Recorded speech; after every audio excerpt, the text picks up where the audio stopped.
আসসালামু আলাইকুম ভিউয়ার্স, আপনারা যারা খুব সহজেই ডিম সিদ্ধ করে নিতে চাইবেন তাদের জন্য এই ভিডিওটি। যারা অলস টাইপের তারাও করতে পারেন, যারা ব্যাচেলর বা আপনারা একটু অলস প্রকৃতির হয়ে থাকেন তাহলে এটা করে নেবেন। এটা আপনার সময় বাঁচাবে এবং কষ্ট কম হবে। সেজন্য আপনি একটা ইলেকট্রিক কেটলিতে সেই ডিমটি দিয়ে দিবেন এবং সেই পানি আপনি ঠান্ডা বা গরম দিতে পারেন, দুইটাই দিতে পারেন, কোনো সমস্যা নেই। ঠান্ডা দিলে একটু বেশি সময় লাগবে তুলনামূলক, আর গরম পানি দিলে তাড়াতাড়ি হয়ে যাবে। তো আপনি কেটলিতে দিয়ে সুইচ অন করে নেবেন। নেওয়ার পরে যখন প্রথমবার হয়ে যাওয়ার পর মানে অটোমেটিক অফ হয়ে যাবে, তখন এর একটু পরে আবার সুইচ অন করবেন 1 মিনিট পরে।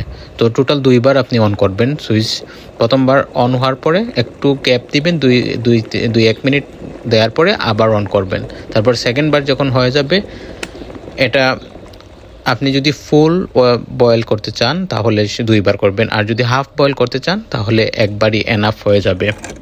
আপনার হাফ বয়েলের ক্ষেত্রে একবার দিলে আপনি সফট থাকবে, যদি আপনারা পছন্দ করেন সফট, সেই জন্য সফট রাখবেন। আর যদি 2বার দেন তাহলে ডাবল।